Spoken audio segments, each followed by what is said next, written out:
Levítico capítulo 17. Leis em relação aos sacrifícios. Então o Senhor Deus disse a Moisés, Fala a Arão, a seus filhos e a todos os filhos de Israel. Tu lhes dirás, isto é o que ordena Yahvé, Todo homem da casa de Israel que no acampamento ou fora dele sacrificar um boi, um cordeiro ou um cabrito, sem o trazer à entrada da tenda do encontro, para fazer dele uma oferenda ao Senhor, diante do seu tabernáculo, tal homem responderá pelo sangue derramado e será eliminado do meio do povo. Versículo 5.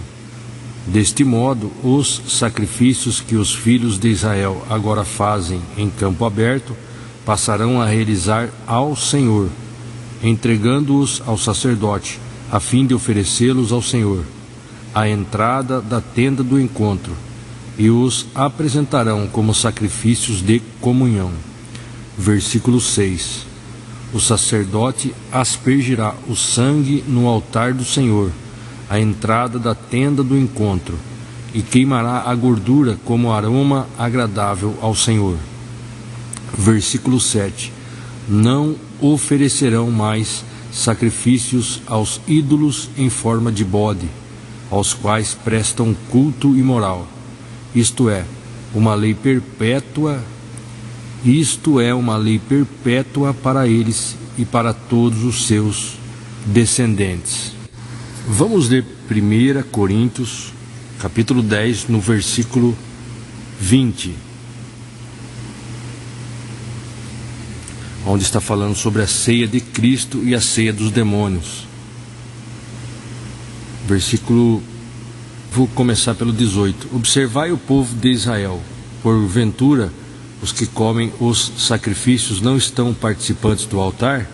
Sendo assim, o que estou querendo dizer? Será que o sacrifício oferecido a um ídolo significa alguma coisa?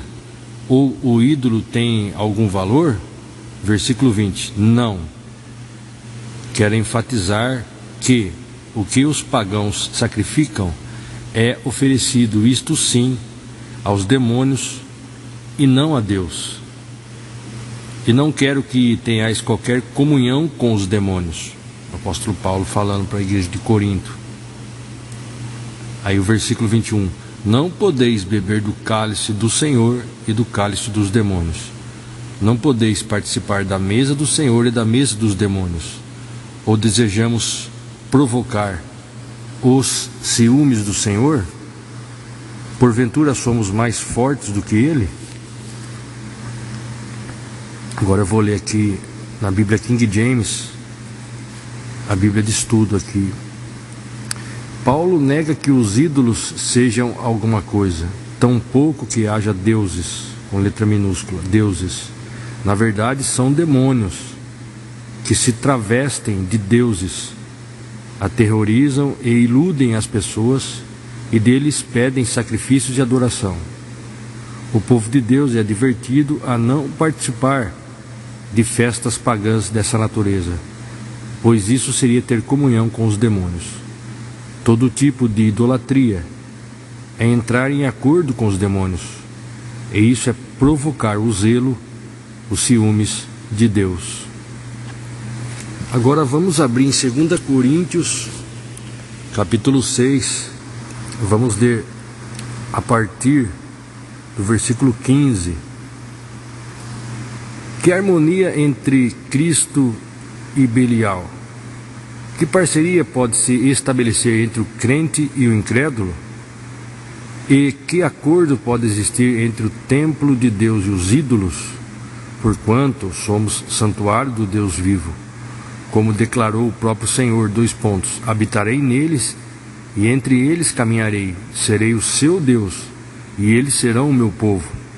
Versículo 17. Portanto, saí do meio deles e separai-vos, diz o Senhor, e não toqueis em nada que seja impuro, e eu vos receberei. Versículo 18, de 2 Coríntios 6.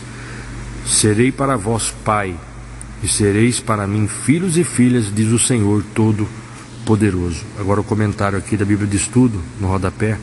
Os inimigos de Paulo tentaram jogar os coríntios contra ele, alegando que o apóstolo era neurastênico e desprovido de real fraternidade pelos cristãos. Paulo, no entanto, está preocupado em evitar que a igreja de Corinto seja arrastada para o pecado por falsos mestres, que usam de lisonja e demagogia a serviço do diabo. Abre parênteses. Belial é um termo derivado do hebraico para designar Satanás. Deuteronômio 13:13. Por isso, o apóstolo faz menção à proibição das, entre aspas, misturas de fé. Deuteronômio 22:10. Se os coríntios se aliarem a esses pregadores de si mesmos, portanto, entre aspas, não cristãos, se colocarão em jugo desigual e quebrarão a harmonia e a comunhão que os mantém em sintonia com Cristo. Paulo adverte aos crentes que não podem voltar à idolatria, pois agora foram feitos moradia do Espírito de Deus, abre parênteses, tabernáculos, templos, fecha parênteses, ao se entregarem ao Evangelho. 1 Tessalonicenses 1:9, como edifícios, abre parênteses, pedras vivas, fecha parênteses, separados para a residência permanente do Senhor. Não é concebível que estabeleçam qualquer aliança de fé e comunhão com pessoas que andam sem o Espírito de Deus habitando em suas vidas. 1 Coríntios 6, 19 e 20. Levítico 26:12. Jeremias 32:38. Ezequiel 20:34. Ezequiel 37:27. Isaías 52:11. 2 Samuel 7:8-14. E voltando em Levítico,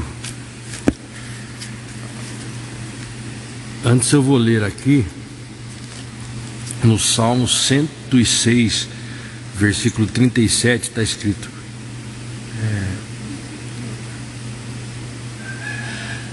eu vou ler a partir do versículo 34. Eles também não destruíram os pagãos, como o Senhor havia orientado. Em vez disso, misturaram-se com esses povos e imitaram suas práticas. Versículo 36. Prestaram culto aos ídolos, que se tornaram uma armadilha para eles. Versículo 37. Chegaram ao ponto de sacrificar seus filhos e filhas aos demônios. Veja só você uma coisa. Nós devemos expulsar de nossas vidas qualquer motivo de tentação ou laço ou armadilha. O apóstolo Paulo nos ensina que sacrificar, cultuar a ídolos e imagens, é reverenciar os próprios demônios. Os rituais pagãos incluíam o flagelo e o sacrifício físico de crianças. Você veja só aqui atrás, no versículo 31 de Salmo 106, veja só. Está falando sobre a ingratidão do povo de Deus. Aí eu vou ler aqui. Aderiram ao versículo 28, aderiram ao culto de Baal Peor e comeram dos sacrifícios pelos mortos. Assim, com seus atos, o provocaram a ira, e irrompeu entre eles uma peste mortal. Mas Finéias se interpôs para executar o juízo e a praga foi interrompida. Versículo 31, isso lhe foi creditado como um ato de justiça de geração em geração para sempre. Contudo, eles ainda provocaram a indignação do Senhor junto às águas de Meribá, e por causa deles aconteceu um infortúnio a Moisés, porquanto, sendo rebeldes contra o Espírito de Deus, induziram Moisés a falar sem refletir, induziram a Moisés induziram Moisés a falar sem refletir. Eles também não destruíram os pagãos, como o Senhor havia ordenado. Em vez disso, misturaram-se com esses povos e imitaram suas práticas, prestaram culto aos ídolos, que se tornaram uma armadilha para eles. Aí chegaram ao ponto de sacrificar seus filhos e filhas aos demônios. Derramaram sangue inocente, o sangue de seus próprios filhos e filhas, sacrificado aos ídolos de Canaã, e a terra foi profanada pelo sangue deles. Tornaram-se impuros por meio dos seus atos infames, prostituíram-se por suas más ações. Por tudo isso se inflamou a ira do Senhor contra seu povo, e ele sentiu repugnância por sua herança. Entregou-os nas mãos dos pagãos, e os seus adversários dominaram sobre eles. Seus inimigos os oprimiram e os humilharam com seu poder. Ainda assim, ele os tem libertado muitas vezes, embora prosseguissem em seus planos de rebelião e afundassem cada vez mais em sua malignidade. Vamos aqui analisar. O salmista parte de uma analogia para concluir que, assim como a fé de Abraão demonstrou, que a fé que Abraão demonstrou lhe foi atribuído como justiça, também ocorreu com Finéias, devido ao seu zelo sacerdotal pela pessoa e obra do Senhor. A aliança do sacerdócio perpétuo foi outorgada a Finéias como recompensa misericordiosa de Deus por sua dedicação sincera. A aliança de Deus com Abraão foi outorgada após o Senhor lhe acreditar fé como justiça. O mesmo aconteceu na celebração das alianças entre Deus e Noé e entre Deus e Davi. Veja só, o povo havia se tornado rebelde e caído no pecado de relativizar ou desprezar a perpétua e milagrosa salvação que Deus concede. O mesmo erro foi cometido pelos sacerdotes e teólogos, abre parênteses, os fariseus, fecha parênteses, contra a pessoa e a obra do Filho de Deus, Jesus Cristo, não reconhecendo o amor e o poder de Deus expresso na vida e nos milagres de Cristo Jesus. Lá em Mateus 12, do versículo 22 ao 32, está escrito isto. Ao contrário, veja só, ao contrário de Jesus Cristo, Moisés não conseguiu suportar com paciência a provocação de Israel no deserto. E em vez de proclamar a compaixão de Deus em prover de água, o seu povo desafiou-o. Números 20, do versículo 5 a 11. Embora a leitura de alguns manuscritos possa ser transliterada assim: Ki kinhu etu rushu veivate bisfatav, que significa literalmente, abre aspas, pois exasperaram seu espírito, levantando-o a pronunciar palavras ásperas. No entanto, à luz de uma melhor exegese e do contexto bíblico geral, o comitê da tradução da King James atualizada optou por essa forma de tradução.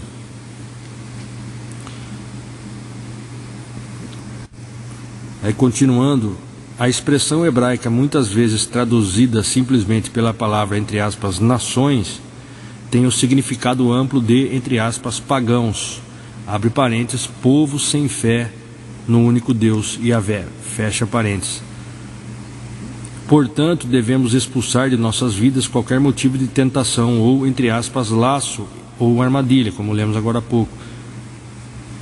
Paulo nos ensina que sacrificar, abre parênteses, cultuar, fecha parênteses, cultuar a ídolos e imagens, abre parênteses, marcas, fecha parênteses, é reverenciar os próprios demônios.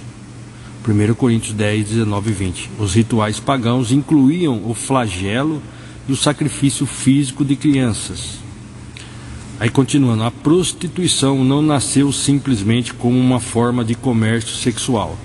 Sua origem tem a ver com a infidelidade religiosa, que levou os crentes em Deus a se envolverem com os rituais idólatras, que incluíam sacerdotisas oferecendo seus corpos aos homens, como uma forma de culto aos deuses pagãos. Voltando em Levítico, versículo 7: Não oferecerão mais sacrifício aos ídolos em forma de bode, aos quais prestam culto imoral, isto é uma lei perpétua para eles e para todos os seus descendentes.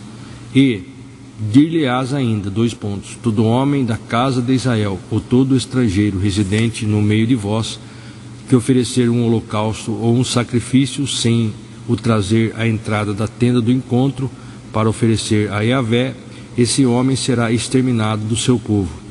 Versículo 10: Todo homem da casa de Israel, ou todo estrangeiro residente entre vós, que comer sangue, qualquer que seja a espécie de sangue, voltar-me-ei contra esse que comeu sangue e o exterminarei do meio do seu povo. Versículo 11: Porque a vida da carne está no sangue, e este sangue eu vô-lo tenho dado para cumprir o ritual de expiação sobre o altar, pelas vossas vidas, pois é o sangue que faz expiação pela vida.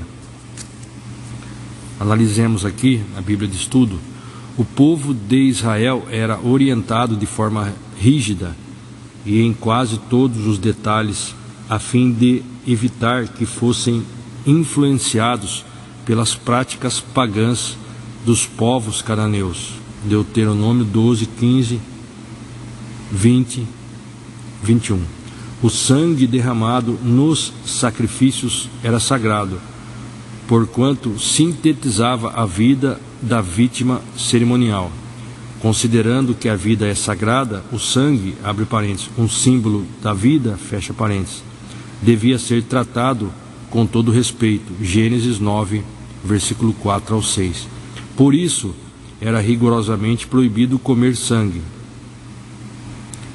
Praticamente todo sacrifício incluía a aspersão ou besuntação de sangue no altar ou no interior do tabernáculo.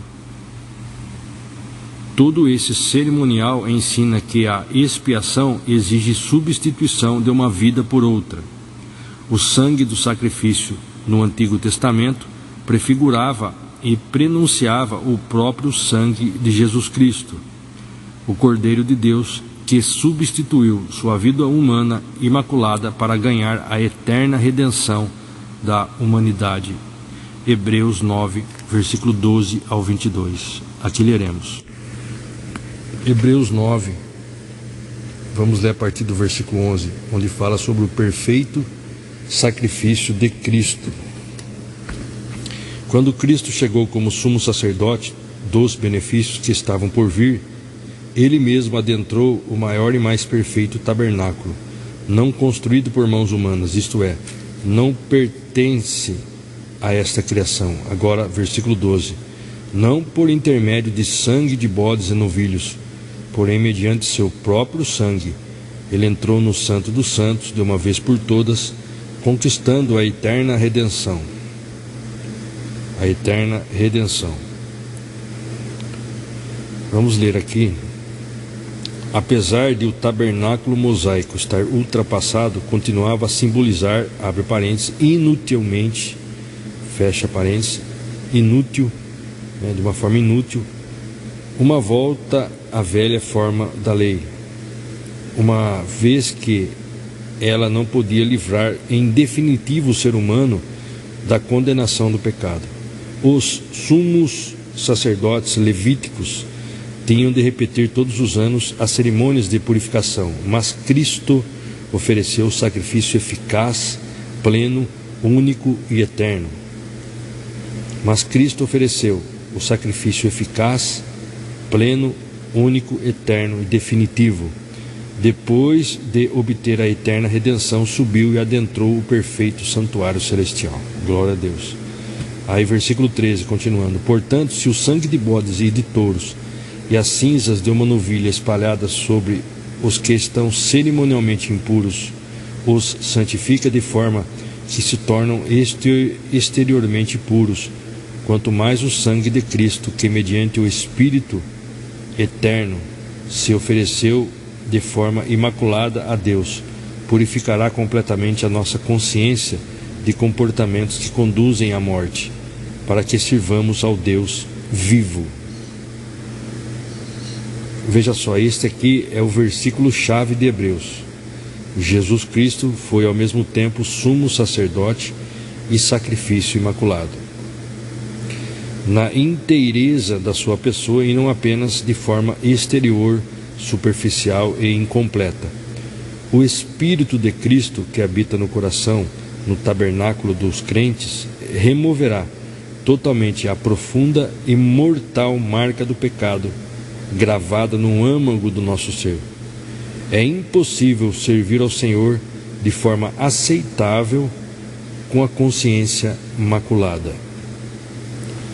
Continuando, versículo 15. Exatamente por esse motivo, Cristo é o mediador de uma nova aliança, para que todos aqueles que são chamados recebam promessa da herança eterna, visto que ele morreu como resgate por todas as transgressões cometidas durante o período em que vigorava a primeira aliança. No caso de um testamento, é imperioso que se comprove a morte daquele que o determinou. Cristo é o único e suficiente mediador da nova aliança entre Deus e a humanidade, cuja, entre aspas, promessa é a herança eterna como filhos do Altíssimo. Por causa da morte expiatória de Cristo, essa herança tornou-se realidade para todas as pessoas que creem sinceramente, ou seja, os chamados em Deus, Romanos 8, 28. Ao entregar-se como sacrifício e ao aspergir seu sangue sobre o madeiro da cruz e sobre o povo presente perante a lei, pagou totalmente o preço necessário para libertar o ser humano dos pecados cometidos sobre a primeira aliança, e quanto às violações dos mandamentos mosaicos. Marcos 10, 45. Aí nós lemos: no caso de um testamento, é imperioso que se comprove a morte daquele que o determinou. O termo grego, entre aspas, testamento, pode ser traduzido por, entre aspas, aliança. Na maioria das vezes, entretanto, aqui no versículo 17, o vocábulo é usado especificamente no sentido de comunicar as últimas vontades de uma pessoa sobre a partilha de sua herança. O conceito de, entre aspas, aliança volta à tona no versículo 18 em diante, que vamos ler daqui a pouquinho. Os beneficiários do testamento não têm direito legal à herança determinada antes da morte do testador. Nesse sentido, como a morte de Jesus Cristo foi devidamente comprovada na história, a promessa de herança eterna, versículo 15, já pode ser usufruída por seus beneficiários de acordo com a vontade expressa do Senhor. Glória a Deus. Aí, versículo 16, no caso de um testamento, é imperioso que se comprove a morte daquele que o determinou. Versículo 17, porquanto um testamento só tem validade legal após a confirmação da morte do testador, considerando que não poderá entrar em pleno vigor enquanto estiver vivo quem o fez. Por essa razão, nem a primeira aliança foi sancionada sem sangue. Versículo 19, tendo em vista que depois de proclamar todos os mandamentos da lei e todo o povo, Moisés levou sangue de novilhos e de bodes, e também água, lã vermelha e ramos de hisopo, e aspergiu sobre o livro e toda a população, declarando: este é o sangue da aliança, a qual Deus ordenou para obedecerdes. Versículo 21, e procedeu da mesma maneira, aspergindo com o sangue o próprio tabernáculo e todos os utensílios usados nas cerimônias sagradas. De fato, conforme a lei, quase todas as coisas são purificadas com sangue, e sem derramamento de sangue não pode haver absolvição. Versículo 23. Portanto, se fez necessário que as representações das construções que estão no céu fossem purificadas mediante tais sacrifícios, mas os próprios elementos celestiais por meio de sacrifícios muito superiores a estes. Pois Cristo não adentrou a um santuário erguido por mãos humanas, mas uma simples ilustração do que é verdadeiro. Ele entrou nos céus para agora se apresentar diante de Deus em nosso benefício.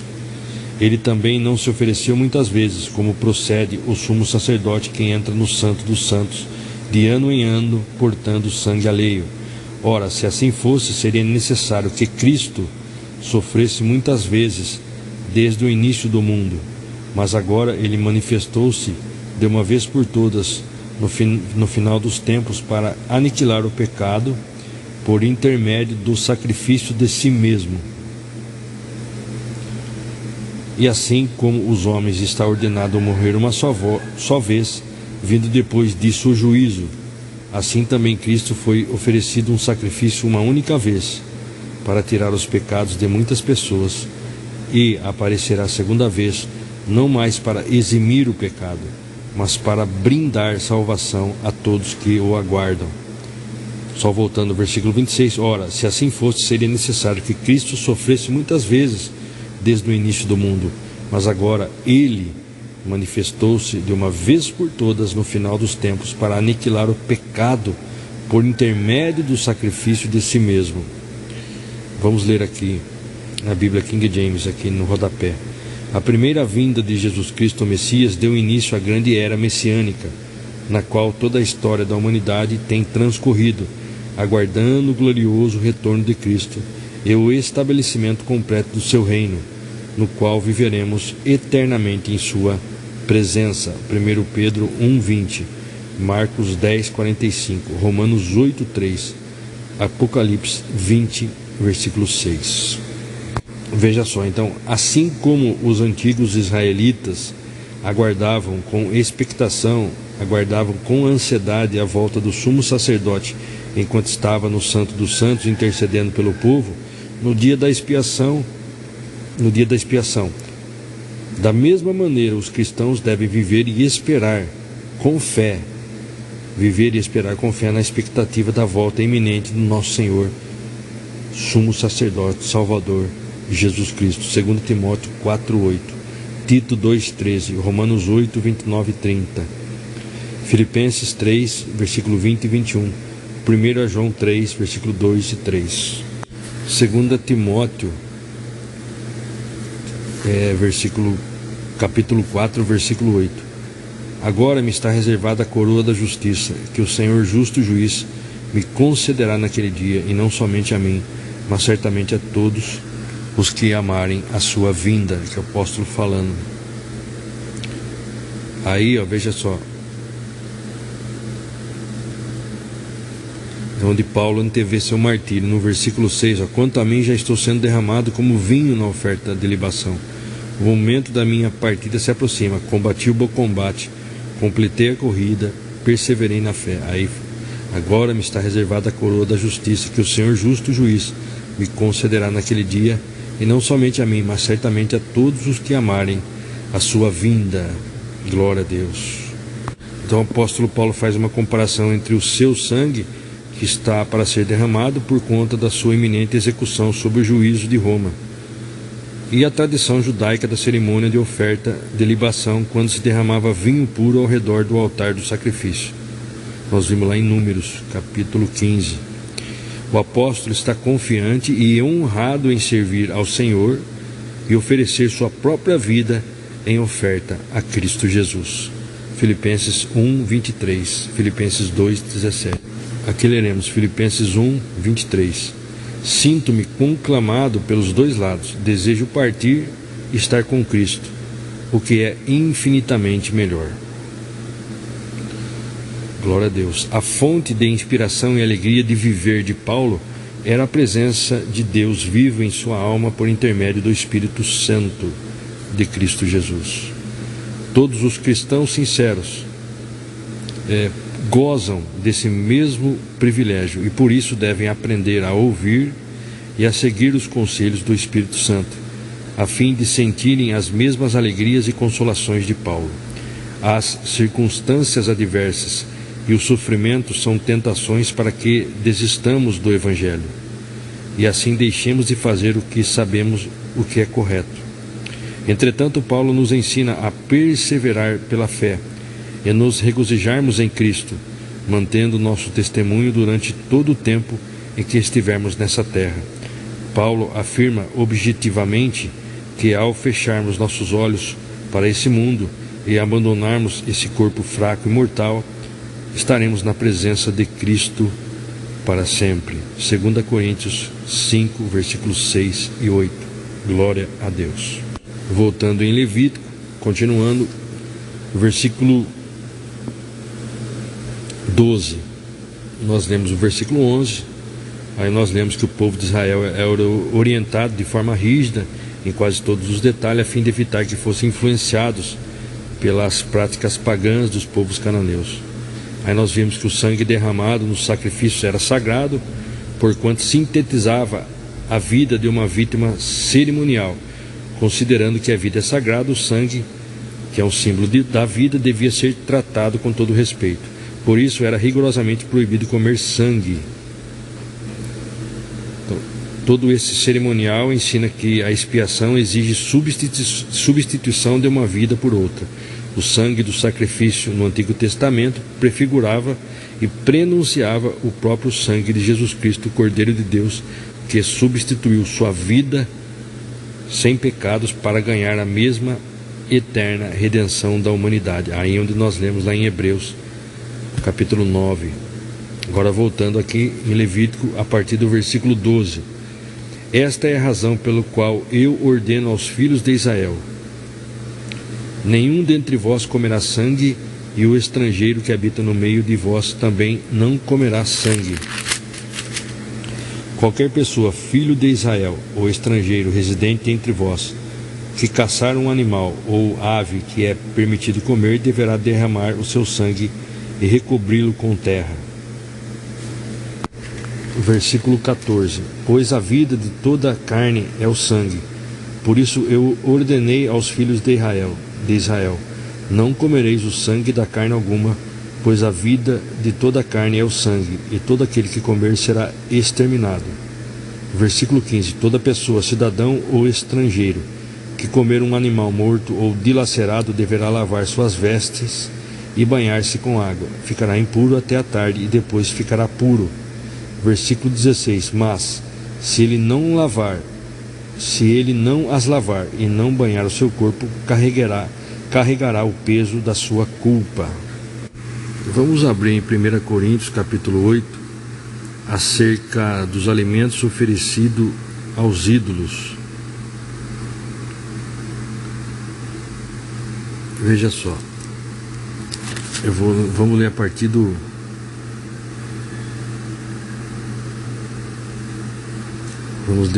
do versículo 8. Ora, não são os alimentos que nos fazem aceitáveis diante de Deus. Não nos tornaremos piores se não comermos, nem melhores se comermos. Versículo 9. Contudo, tendes cuidado para que o exercício da vossa liberdade não se torne um motivo de tropeço para os fracos. Porquanto se alguém que tem a consciência fragilizada vir a ti, que tens este conhecimento, comendo à mesa no templo de ídolos, não será induzido a se alimentar do que foi oferecido em sacrifício a ídolos? E assim, esse teu irmão mais fraco, por quem Cristo também morreu, é destruído pelo teu conhecimento. Portanto, quando pecas contra teus irmãos dessa maneira, ferindo a consciência fraca deles, pecas contra Cristo. Concluindo, se o alimento que eu como induz meu irmão a pecar, nunca mais comerei carne, a fim de que não seja eu a causa do pecado dele.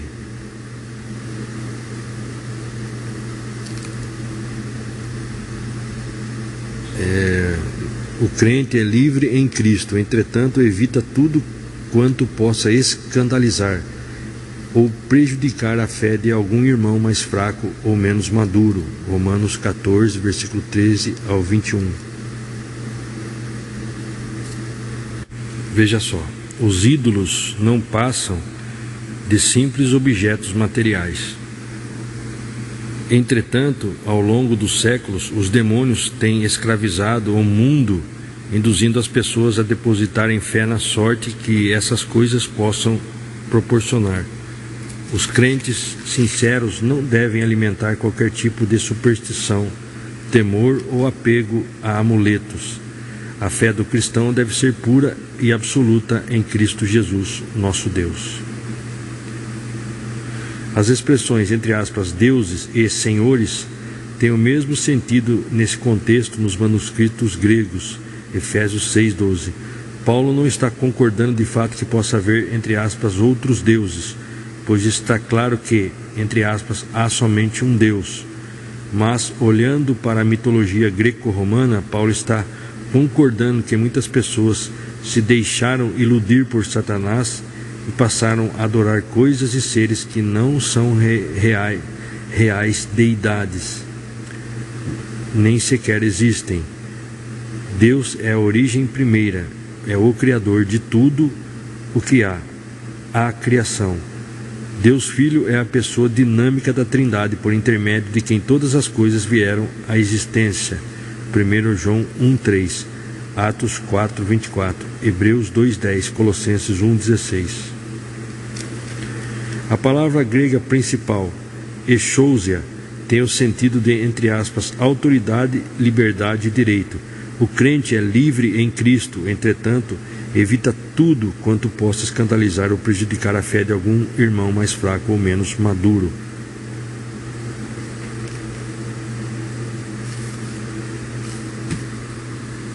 Então, para não prejudicar um irmão, se aquilo que eu como escandaliza, então eu não vou comer, por caso, para não ferir a consciência dele, porque senão eu estarei pecando contra Cristo. E em relação ao que nós podemos comer todas as coisas, só não podemos comer comida que contém sangue, por exemplo, aquela linguiça que é feita só de sangue, eu não como também animais que eu sei que foram mortos por sufocamento, nós não comemos. Muito bem, então nós lemos Levítico capítulo 17. Glória a Deus.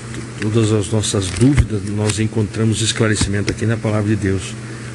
Nós somos instruídos a lermos, entendermos e colocarmos em prática em nossa vida, em nome de Jesus.